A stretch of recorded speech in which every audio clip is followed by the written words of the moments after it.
본인이 했던 말 그대로 돌려가면 반박이 됩니다. 그래서 2030 세대 무시하는 발언은 저는 그냥 전형적인 그 민주당 어르신 꼰대의 그 말도 안 되는 헛소리 이렇게 생각합니다. 자, 저는 권중비 대 이번 유시민 작가가 이대남을 지적한 건 정말 말도 안 되는 소리라고 생각합니다. 그러니까 이게 지금 윤석열 정부가 들어서고 발생한 문제에 대해서 2030 남성이 책임이 있다.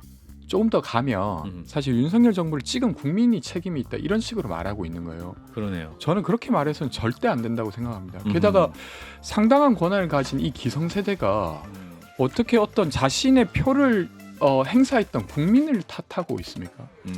결과적으로 이렇게 되면 사실 윤석열 대통령을 찍고 지금 후회하는 국민들이 민주당으로 마음을 돌리는 게 아니라 다시 민주당으로 등을 돌리게 되는 겁니다. 네, CBS 라디오 박정희 한판승부 한판직감 바로 진행합니다. 오늘도 두 분과 함께하죠. 먼저 김재석 국민의힘 서울 도봉갑 당협위원장 어서 오십시오. 네, 안녕하세요. 도봉구가 나온 스타 도나스 김재석입니다. 네, 오늘은 그 현장에서 작업을 하고 온 목장으로 네, 아주 용역. 현장형 정치인의 모습으로 네, 함께해 주셨습니다. 좋습니다. 자, 그리고 민주당 전세사기 고충 접수 공동센터장이시죠. 권지웅 전 더불어민주당 비대위원 어서 오십시오. 네, 안녕하세요. 권지웅입니다. 제가 사실은 1인 시위를 계속하고 있어서 아하. 더 현장에 있는 것 같은데 넥타이라도 복장으로 치면 넥타이 가지런히 하고 하시니까 좀 어제는 방송을 해야 돼서 그랬던 건데 아. 이렇게 입고 다녀야겠습니다. 저 좀 다른 의미의 현장이어가지고 네. 그래요. 그렇습니다. 자, 일단은 정치권의 모든 시선은 내일로 다가온 이재명 더불어민주당 대표의 영장실질심사에 집중되고 있죠. 일단 제1야당의 대표이고 또 내년 총선을 앞두고 민주당에게도 최대 고비가 될 것 같습니다. 자, 그래서 내일 이재명 대표 영장실질심사 구속일까? 그 결과는 기각일까? 일단 예상을 해보면요. 자, 법학과? 네. 자, 김재섭 위원장부터 말씀을 주시면. 저는 구속될 것 같습니다. 아, 구속된다? 네. 뭐 되게 이제 영장 심사에서 중요하게 판단하는 것이 증거를 인멸하느냐, 두 번째 도주 염려가 있느냐 이 두 가지잖아요. 근데 이제 증거인멸과 관련해서는 이재명 대표 이번에 범죄 사실 안에 위증 교사가 있어요. 그러니까 재판에 불법한 영향력을 행사해가지고 본인의 재판 결과를 바꾸려고 한다는. 그러니까 말하자면 증거인멸의 우려를 담은 게 범죄 사실 안에 들어있기 때문에 재판부도 저는 이 부분을 판단할 거라고 봅니다. 그러니까 위증을 시킬 수 있는 그렇죠. 사람이다. 네. 게다가 이제 이화영 전 부지사의 대북 송금과 관련돼서는 진술을 번복시키려고 했다라는 물적인 정황적인 증거가 있는 상황이기 때문에 재판부는 얼마든지 증거인멸의 가능성을 염두할 것 같고요. 도주협력 관련돼서는 사실 제1야당 대표가 어디 뭐 도망가거나 뭐 도주하거나 하기에는 어렵겠지만 예. 우리가 박근혜 전 대통령 탄핵 사건도 마찬가지로 불가피한 경우 도주 염려를 인정하는 경우가 있거든요. 그래서 특히 이제 최근에 단식을 하면서 녹색병원으로 이전을 했고 그다음에 또 검찰 소환에도 뭔가 흐리멍텅하게 만들어버리는 그 단식 과정에 이런 것들을 아마 재판부는 도주 염려라는 큰 바운더리 안에서 판단할 가능성들이 저는 있기 때문에 구속될 가능성이 저는 더 높다고 봅니다. 권중비 대요. 저는 기각될 가능성이 더 높다고 생각합니다. 네, 이건 저는 이제 사실은 체포동의안 결정이 되기 이전에 법조 기자분들에게 좀 여러 차례 물어봤어요. 그때 이야기 들었던 건 일단 증거인멸 교사라고 이제 검찰에서는 주장하고 있지만 이건 주장에 지나지 않습니다. 그래서 증거인멸 관련한 것이 사실 내용을 들여다보면 백현동 사건 그리고 대북 송금 사건을 지금 이재명 대표가 현재 증거인멸 할 수 있다라고 보기 어려워요. 그리고 관련자를 예를 들면 이재명 대표와 가까운 사람이 만났다는 것만으로 그것이 증거인멸이라고 주장하기도 저는 어렵다고 생각합니다. 그리고 도주 우려는 뭐 지금까지 재판에 계속 성실히 임하고 있고 검찰 소환도 하고 응하고 있기 때문에 제일 야당 대표가 도주할 거다 이렇게 보기는 어려워서 저는 기각될 가능성이 조금 더 높다고 생각하고 근데 이제 기각된다 하더라도 두 가지가 있어요. 하나는 범죄 혐의가 어느 정도 소명되지만 도주 우려와 증거인멸 우려가 없기 때문에 기각일 수도 그 있고 내용이 중요하다. 기각의 내용이 중요하다. 근데 그게 아니라 범죄 혐의가 사실 소명되지 않는다. 소명이 좀 부실하다. 그래서 뭐 뒤에 도주 우려랑 증거인멸 우려가 상관없이 기각 이렇게 될 수도 있어요. 그렇군요. 그래서 그것에 따라 검찰이 받는 타격은 좀 달라지지 않을까 이렇게 생각해 보는데 뭐 알 수는 없죠. 장 변호사님이 법률가적 시각으로 말씀 주시죠.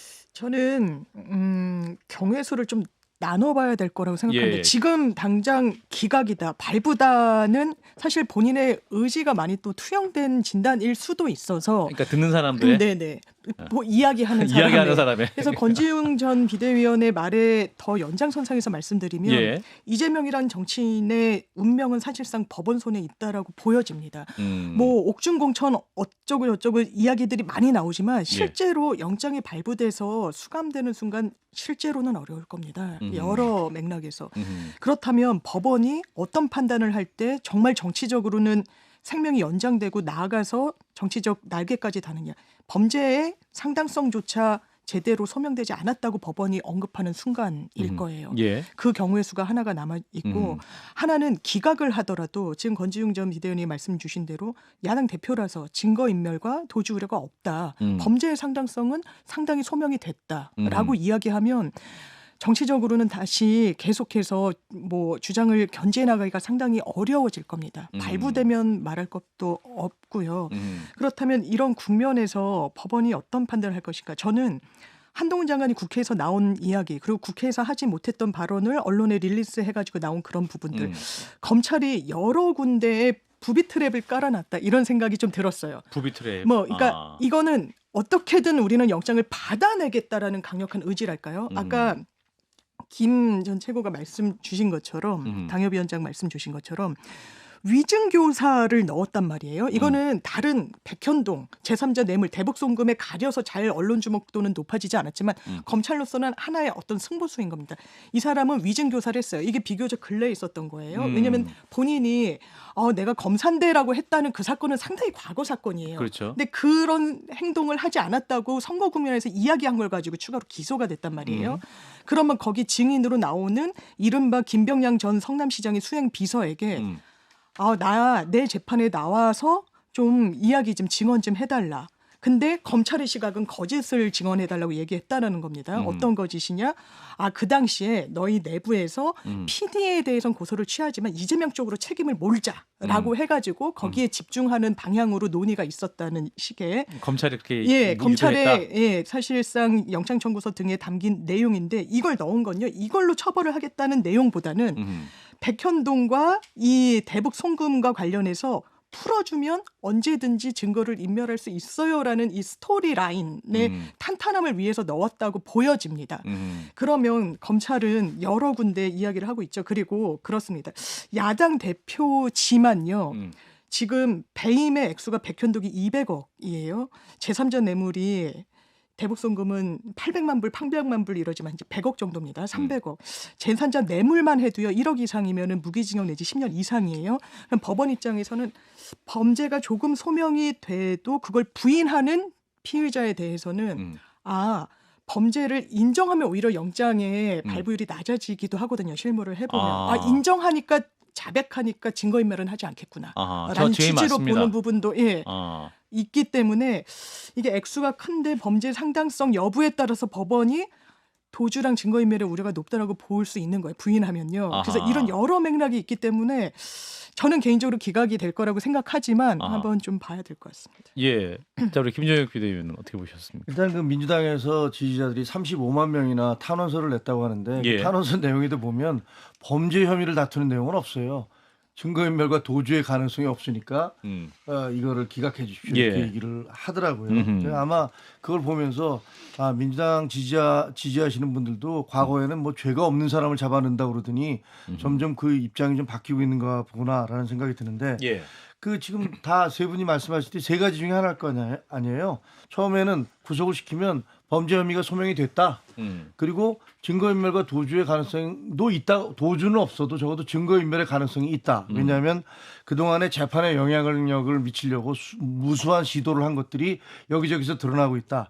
그리고 예를 들면 본인이 뭐 방탄국회를 연 거라든가 불체포 특권 앞세워서 부결시킨 거라든가 편지를 써서 뭐 부결해달라고 요구를 한다든가 단식을 한 것조차도 결국은 보니까 이것은 그 본인이 피하기 위해서 그 체포영장 판사 앞에 나오는 걸 피하기 위해서 한 거구나. 방탄단식이었구나. 이런 정황을 볼 때 이것은 이거 증거인멸의 가능성이 있다. 그리고 지금 장윤미 변호사 얘기하셨지만 그 자기가 했던 검사 사칭에 대해서 거짓말해달라고 요구한 것은 영장에 있는 부분은 녹취록이에요. 이재명 대표하고 통화한 사람이 그 녹취를 제공을 해서 녹취록 내용이 올라와 있는 거예요. 누가 봐도 이것은 본인이 한 얘기니까 부인할 수 없거든요. 예. 이럴 경우에 구속이 되는데 저는 이 가능성이 제일 크다고 보고요. 두 번째 무슨 소명이 됐지만 2년이 넘게 수사를 했으니 증거인멸의 가능성은 없다. 그리고 도주의 가능성 더 없다. 그래서 기각을 하면서 범죄 혐의는 소명됐지만 기각한다. 이렇게 할 수도 있고 세 번째 혐의 사실에 다툼의 여지가 있다. 이렇게 되면 이거는 검찰 수사가 엉망이었다. 이런 얘기니까 그건 증거인멸이나 뭐 도주 이런 거 따질 것도 없는 거죠. 그러니까 예. 셋 중에 하나일 텐데 저는 아마 지금까지의 행태로 보면 1번이 제일 유력하지 않나 싶습니다. 예, 제가 두 분이 구속, 두 분이 기각. 근데 2대2입니다. 재밌는 기사 하나 보고 왔는데 예. 2018년 3월 16일에 이재명 당시 이제 성남시장이겠네요. 예. 그 성남시장이 본인의 SNS 계정에 올렸던 내용 중에 MB가 구속되어야 될 이유 이런 제목으로 올린 게 있어요. 예. 그래서 법적 측면에서 실형 선고가 예상되는 중범죄를 부인하여 증거인멸 및 도주 우려가 큽니다. 이거 이재명 당시 시장이 직접 하신 말씀이에요. 두 번째로 헌법적 측면에서 일반인이면 당연히 구속될 사안인데 만인이 법 앞에 평등한 민주공화국에서 전 대통령이라고 차별하면 안 됩니다.가 이재명 당시 성남시장이 주장했던 내용입니다. 그리고 마지막에 대표했던 내용이 대한민국은 민주공화국입니다.입니다. 그러니까 이재명 당시 성남시장의 말을 따르더라도 지금 현재 이재명 대표는 구속 가능성이 굉장히 높은 거죠. 네, 근데 권지웅 이제 기자. 사실은 BBK 사건 같은 경우는 물론 이제 한참 뒤에 이제 판결이 나오긴 했지만 지금 백현동과 대북 송금 관련해서는 저는 사실은 진실 자체는 알지 못하지만 지방자치를 운영하고 있는 권한을 가진 자로서 할 수 있는 행위를 했다고 생각합니다. 그리고 그것이 해석되기에 따라 어떤 도시계획 권한의 변경에 의해서 어떤 집단의 이익을 준 것이 문제가 있다고 지적받을 수는 있어도 그것 자체가 지금 유죄인 상황이라고 보기 어렵고 대북 송금 관련해서도 사실은 어떤 민간 기업이 자신의 이익을 위해서 노력하는 과정에서 불법 대북 송금을 하고 그것을 경기도와 연결이 있다라고 말할 수도 있는 거예요. 그러니까 지금 BBK 사건이랑 전 좀 다르다고 보고 지금은 범죄 소명 여부도 아직 법원에서 한 번도 판단받은 적이 없습니다. 그리고 지금 대장동도 마찬가지지 않습니까? 그래서 지금 단계에서 그냥 이재명 대표의 과거 발언을 가지고 지금 구속돼야 된다 이렇게 말하기는 전 어렵다고 생각합니다. 아니 백현동 사건 같은 경우는요. 자연 녹지가 4단계 직상향한 거예요. 그리고 그것을 통해서 엄청난 수익이 원래는 안 된다고 하다가 그 수익이 누구에게 돌아갔습니까? 김인섭이라는 그 최측근 이재명 대표의 선거대책 본부장을 했던 사람에게 수익이 돌아갔고 또 그 회사에 돌아간 거 아니에요. 이게 왜 배임? 이거 심각한 배임이죠. 그래갖고 기네스북에 오를 것 같은 얼마나 위험한 아파트예요. 그런 아파트를 지어놨는데 이것을 시장이 책임이 없다? 아니 100만 원짜리 저기 보도블록 깔 때도 내가 다 사인을 한다라고 주장해 주셨던 분이 이런 아파트가 코앞에서 지어지는데 이것을 자기는 몰랐다라고 얘기하는 건 그러니까 말이 안 되죠. 저는 이제 도시계획 권한이 상당히 이익을 원래 만들어요. 예를 들면 제2롯데타워 인허가 받는데 아주 오래 걸렸습니다. 그러니까 항공기의 노선까지도 바꾸면서 바꾼 건데 예. 이러면서 롯데타워를 가지고 있었던 땅 주인은 800배 이상의 이익을 얻었어요. 그럼 그 결정도 사실은 상당한 이해관계자들이 있을 거지 않습니까? 근데 그 결정을 했다는 이유만으로 저 사람은 분명히 문제가 있을 거다 이렇게 볼 수는 없지 않습니까? 그건 전혀 다른 얘기인데. 그러니까 저도 지금 이제 그 예를 들면 백현동의 용도 변경으로 이재명 대표와 선거를 같이 했던 사람이 선거를 같이 했기 때문에 이익을 얻었다면 문제라고 생각합니다. 근데 그것이 아니라 사실은 그와 관련된 일을 하는 과정에서 이익을 얻었다는 이유만으로 예. 범죄다 이렇게 지금 규정할 수는 없다는 알겠습니다. 겁니다. 자, 이런 가운데 내일 이제 더불어민주당은 새 원내대표를 뽑아야 할 상황이죠. 일부에서 이제 박성준 대변인과 인터뷰에서 보면 우원식, 김민석, 남인순, 홍익표 이 네 분 중에 어떤 그 가결표를 던진 의원들에 대한 어떤 확실한 스탠스가 중요하다. 그리고 이재명과 민주당을 잘 지킬 수 있는 분이 뽑힐 것 같다라는 말씀을 하시더군요. 자, 이 민주당 상황 어떻게 보십니까? 권지웅 비대위원은 이 가결표를 던진 의원을 대상으로 징계 얘기도 나오는데. 아니 일단은 지금 사실 가결 해당 행위. 부결으로 예. 나눈다고 하면 지금 부결의 입장에 있었던 분들이 출마하신 거지 않습니까? 그러니까 가결에 섰던 분들은 세력상 유권자 숫자가 뻔한데 안 될 거라고 보셨던 거겠죠. 근데 이제 저는 되려 좀 반대로 어떤 분이 원내대표가 되든 사실 가결표를 던진 분들을 포용할 수 있어야 된다고 생각합니다.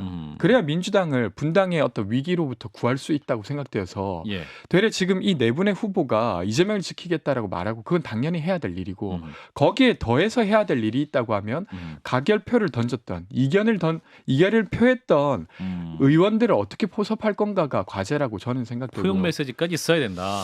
네. 그리고 이제 사실은 저는 해당 행위 관련해서는 지도부와 좀 의견이 다릅니다. 그러니까 이게 사실상 당론이었기 때문에 그걸 해당 행위로 징계해야 된다.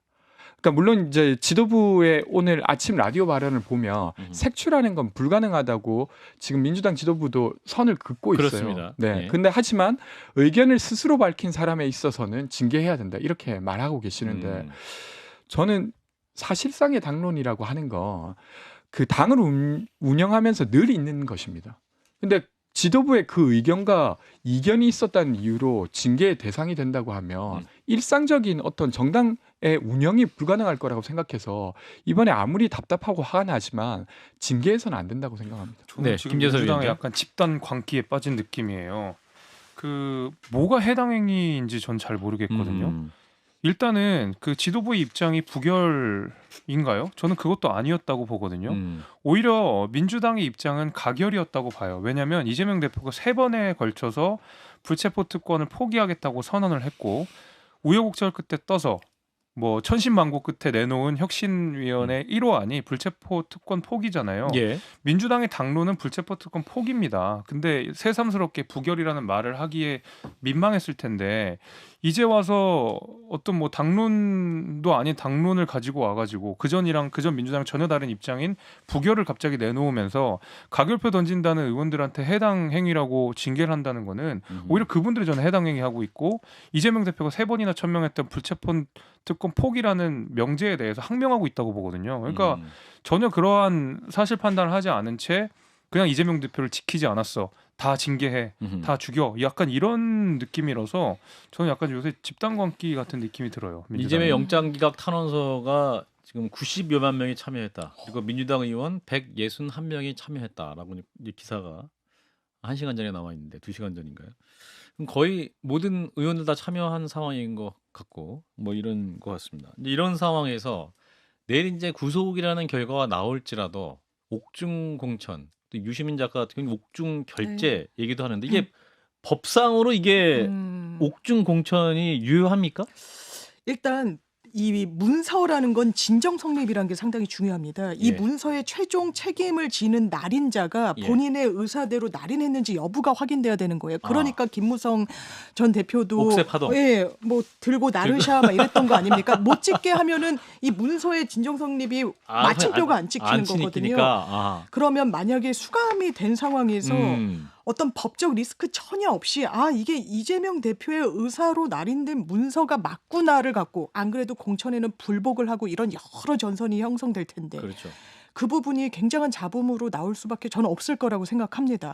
그리고 실제로 정치적 영향력이 저는 정말 법원 손에 넘어갔다고 생각해요. 그래서 거기서 본인의 의지는 굽힘없이 정진하겠다라고 밝혔죠. 당대표직에서 내려오지 않겠다라고 했는데 정치는 생물 같아서 이 주변 환경에 따라서 본인 의지가 관철될 수도 있고 아닌 것도 있는 겁니다. 지금 이 시점에 이재명 대표의 의지가 그렇다는 것이죠.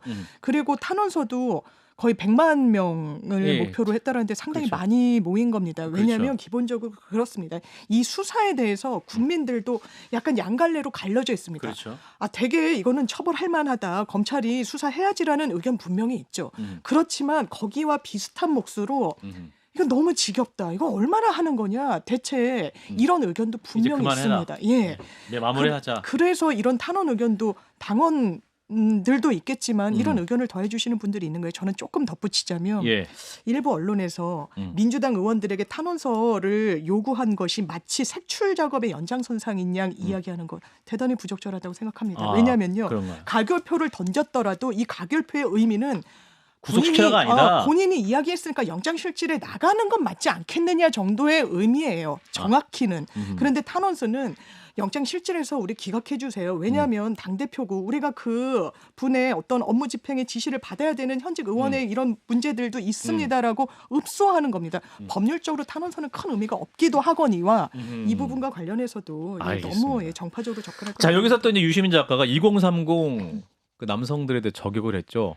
이대남들에 대해서 이게 투표 잘못한 거 아니냐? 이런 사태에 너희들 책임이다. 뭐 이제 쓰레기 발언까지 나왔는데 2030 남성이신 권중 비대위원과 우리 김재섭 위원장 어떻게 들으셨는지 먼저 김재섭 위원장. 유시민 의원의 말은 대부분 유시민 의원이 뱉었던 말로 반박이 됩니다. 그래서 과거에 제가 유시민 의원 뭐 강연이었나 뭐 아무튼 뭐 토론이었나 영상 하나 재밌는 게 본 게 있는데 젊은 세대한테 그 조언 당부하는 게 있었어요. 그 어른들만 듣지 마라.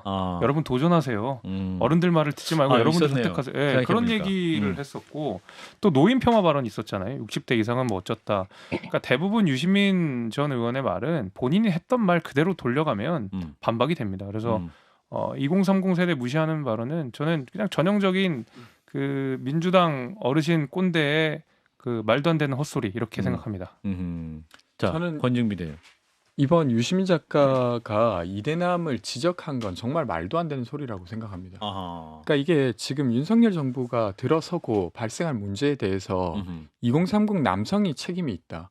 조금 더 가면 사실 윤석열 정부를 찍은 국민이 책임이 있다. 이런 식으로 말하고 있는 거예요. 그러네요. 저는 그렇게 말해서는 절대 안 된다고 생각합니다. 게다가 상당한 권한을 가진 이 기성세대가 어떻게 어떤 자신의 표를 행사했던 국민을 탓하고 있습니까?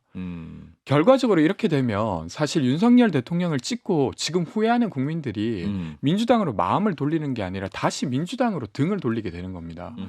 그러니까 이렇게 말하실 게 아니라 본인이 할 수 있는 권한으로 어떻게 하면 진보 진영이 더 설득력 있는 공간이 될 것인지를 노력하셔야지 자신들 좋아하지 않는다고 막 탓하고 이런 거 제발 그만하셨으면 좋겠습니다.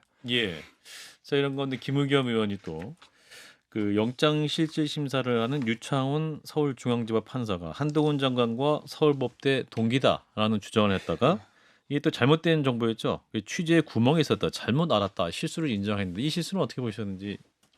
짧게. 저도 뭐 기자 출신이고 그 김의겸 의원하고 모르는 사이도 아닌데 왜 자꾸 이렇게 이런 말이 안 되는 발언을 해서 기자도 욕보이고 그리고 민주당도 욕보이고 그다음에 국회의원의 자질에 대해서도 의구심을 자아내게 하는지 정말 알 수가 없습니다. 이게 그냥 간단하게 취재에 구멍이 있었다 이러고 넘길 얘기입니까?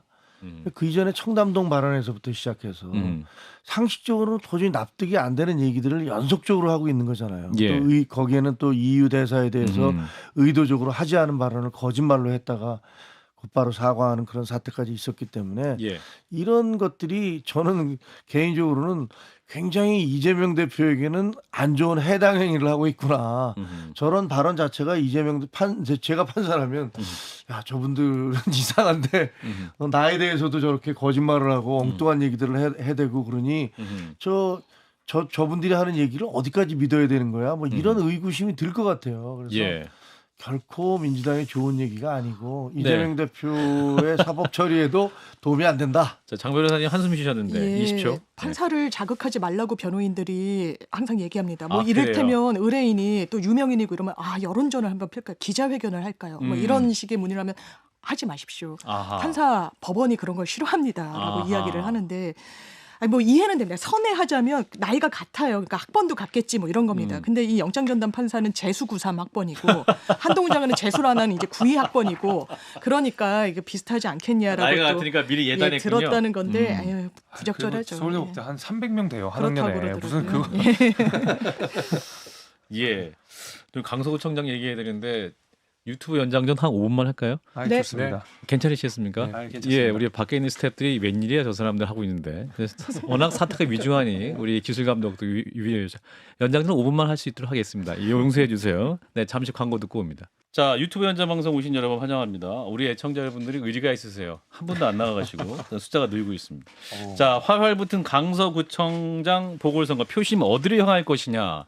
자, 이 부분 짚겠습니다. 일단은 내부 모두 그 수도권에 계신 분들이니까. 저 도나스 어떻게 보고 계세요? 저는 굉장히 중요하게 보고 있죠. 왜냐면 유일하게 여기 서울 내 지역구를 가지고 정치를 하는 입장에서 풍향기가 될 수 있다는 말에 아주 관심 있게 보고 있는데 일단 객관적인 데이터 자체로 보면 강서구청장 선거에서 국민의힘이 많이 불리한 상황인 건 사실인 것 같습니다.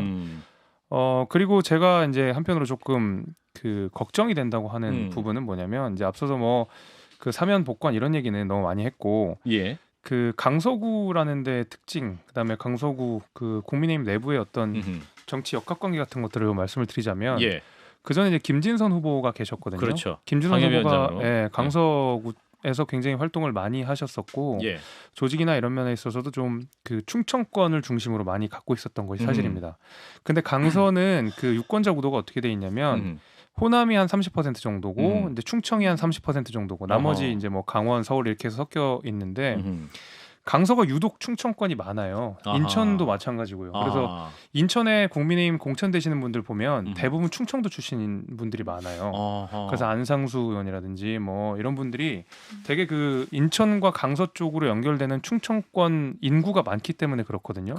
근데 김진선 그 전 당협위원장이 충청도 출신이시고 충청 향후에서 활동을 많이 하시는 분이에요. 근데 어쨌든 김태우 지금 후보랑 경선을 해서 지시긴 했지만 여기 표를 끌어안지 않으면 사실 조직 선거에서 굉장히 밀릴 수밖에 없거든요. 게다가 재보궐 선거기 때문에 투표율도 저조할 거고 조직 선거가 중요할 수밖에 없게 됩니다. 그래서 앞으로 향방은 김진선 후보를 얼만큼 김태우 후보가 끌고 안고 갈 것이냐가 굉장히 중요한 포인트고 선대위원장들 임명됐잖아요. 그렇죠. 뭐 나경원 전 대표라든지 안철수 의원이라든지 이런 분인데 그래서 제가 재밌게 보고 유의미하게 본 건 정우택 의원이에요. 정우택 충청, 국회 부의장. 예, 국회 부의장 되게 뜬금없이 왜 정우택 의원이지? 청주가 지역구잖아요. 그렇죠. 정우택. 제 고향 그 청주입니다. 그렇죠. 그래서 불필요한 정보였어요. 견지해 주세요. 무심천이 흐르는 청주에. 잘하네. 잘하네. 무심천. 그래서 그 충청권의 다선 중진 의원이 이번에 선대위원장으로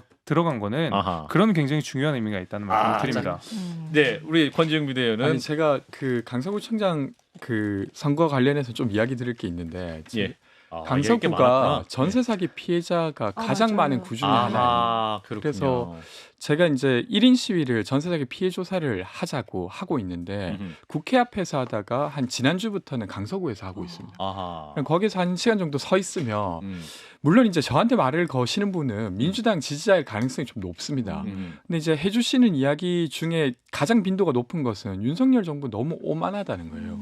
그래서 아마 투표로 확인이 될 거다 이렇게 이야기하시는 게 제일 크고 두 번째는 그 어쨌건 전세 사기 피해자가 정말 많은 곳이에요. 빌라도 많고 그쪽에. 네네. 거기가 이제 사실은 고도 제한이 있기 때문에 빌라촌이 많이 있습니다. 거기에 이제 신축을 하면서 사기를 많이 쳤던 건데 그래서 피해 조사를 하면서 이야기를 들어보면 어쨌든 윤석열 정부가 사실 이 문제에 아주 적극적으로 개입했던 건 아니었어요. 그러다 보니까 그래도 민주당이 이렇게 노력해주고 있다. 당장 문제는 해결되지 않았지만 이런 것들이 있고요. 끝으로는 사실 이제 민주당의 후보가 결정되는 과정에서 경선을 하지 않고 전략 공천했지 않습니까? 민주당이? 그래서 분열이 될 거다 이런 이야기가 있었는데 어제가 선거 개소식이었어요. 가보셨어요? 제가 갔었거든요. 처음부터 끝까지 다 있었는데 그러니까 그 일단은 거기 경선을 하려고 했던 분들이 모두 거기 캠프의 직책을 맡고 있습니다.